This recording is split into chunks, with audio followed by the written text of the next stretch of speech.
क्या क्या होता है। आपको पहली चीज तो खास ये बात जाननी चाहिए कि हॉस्पिटल से, ये हॉस्पिटल एक्वायर्ड इन्फेक्शन मतलब हॉस्पिटल में आके मरीज को इन्फेक्शन मिलता है।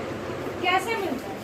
पेशेंट है, बाहर से आया, ठीक है, बीमार था पर बहुत ज्यादा इन्फेक्टेड नहीं था, पर हॉस्पिटल में आके उसको मल्टीपल इन्फेक्शन हो गए। कैसे हो गए? पहला तो हमारा हैंड वॉश रीजन है। हैंड वॉश, हैंड रब। अगर हम प्रॉपर हैंड वॉश, हैंड रब नहीं करेंगे तो सारा डिजीज हम इधर से उधर स्प्रेड करेंगे, अपने पास भी लेंगे और अपने घर पे भी लेके जाएंगे। ठीक है, तो पहला तो जो कारण होता है इन्फेक्शन फैलाने का वो होता है हमारा हैंड। अगर हमारा हम हैंड रब, हैंड वॉश नहीं करेंगे तो इन्फेक्शन स्प्रेड होगा। क्लियर? उसके बाद आप अपना पीपीई पहनोगे, मास्क। क्यों? आप इनहेल एक्सहेल करते हो, पेशेंट भी करता है। अगर पेशेंट भी रेस्पिरेटरी वार्ड में है और ऐसा कुछ उसको इन्फेक्शन है, वायरल है, तो उसको भी मास्क पहनाना होता है।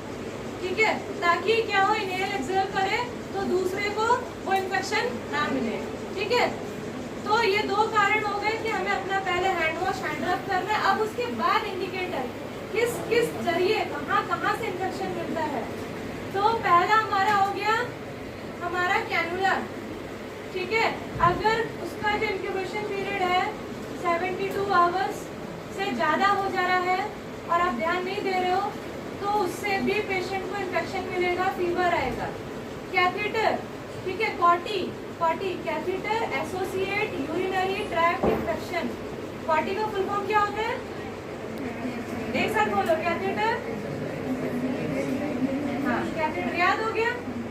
उसके बाद में bap, ventilator associate pneumonia. Bap का फुल फॉर्म बोलो।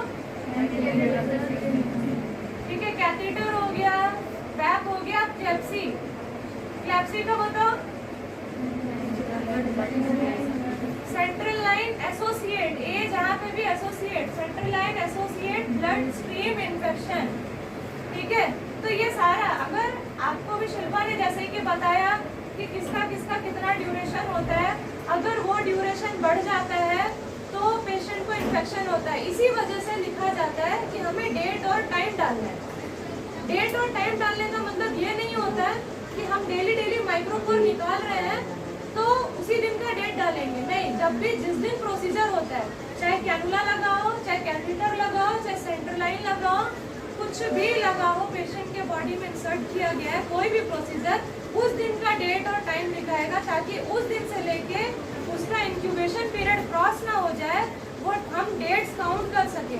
अगर वो इंक्यूबेशन पीरियड क्रॉस हो जाता है, वो समय उसका जो निर्धारित होता है वो पार हो जाता है, तो हमें तुरंत या तो अगर मरीज को कोई सिम्टम्स है उसके अनुसार, जैसे मान लो कि कैथेटर से उसको दिक्कत है तो कैथेटर में क्या साइन सिम्टम देगा कि catheter associate urinary tract infection हुआ है, तो आपको कैसे इंडिकेट करेगा पेशेंट, कैसे पता चलेगा? 7 दिन के ऊपर जा रहा है, आपने केयर भी नहीं किया, तो ऑब्वियस सी बात है उसको यूरिन में जलन होगा, बर्निंग सेंसेशन। ठीक है, यूरिन में ब्लड दिखेगा, उसको बार बार फ्रीक्वेंट हर 2-2 मिनट तो बोलेगा मुझे पेन हो रहा है, यूरिन जाना है, यूरिन पास करना है, ऐसे करके वो सिम्टम्स बताएगा। ठीक है, फीवर आ रहा है तो भी आप सोच सकते हो कि हो सकता है फ्लेबाइटिस हुआ हो, रेडनेस हुआ है, स्वेलिंग हुआ है, हाथ फूला हुआ है, टाइट पड़ा हुआ है, आप मेडिसिन दे रहे हो उसको दर्द हो रहा है, ये सब फ्लेबाइटिस के सिम्टम्स है। मतलब आपको कैनुला से जो सिम्टम्स आते हैं, जो डिजीज होता है वो फ्लेबाइटिस है। ठीक है, तो आप पता करो कि अगर ऐसा है तो मैं कैनुला रिमूव करना है, हो सकता है 72 आवर्स से पहले हटाना पड़े, क्योंकि जैसे मान लो मेरे वेन्स देखो कितने पतले हैं, मुझे तो लगता है 2-3 आवर्स भी नहीं चलते हैं। ठीक है, तो मेरा हाथ स्वेलिंग हो जाएगा, कुछ हो जाएगा, आप जबरदस्ती उसमें देते जाओगे तो मुझे भी पेन होगा, तकलीफ होगा, इन्फेक्शन भी मिलेगा, डैमेज भी होगा मेरा वेन। ठीक है, तो ये सब चीजें आपको ध्यान देना है कि ऐसे ड्यूरेशन से पहले भी चेंज हो रहा है तो कारण बताना है। कभी कभी होता है कि बहुत ही मोटी थिक क्या कहते हैं एंटीबायोटिक्स होती है, गाड़ी जिसको लगाने में भी कभी कभी आप क्या करते हो, स्पीड लगा दोगे तुरंत कैनुला खराब हो जाएगा, तरीका होता है। तो कभी भी ये जो गवर्नमेंट हॉस्पिटल में सब सिस्टर करती है, एक साथ 2-3 दवा मिलाई और देखे फट से लगा दी, पेशेंट को स्वेटिंग हो रहा है, घबराहट हो रहा है, उसका कैनुला भी खराब हो गया, रेडनेस भी हो गया।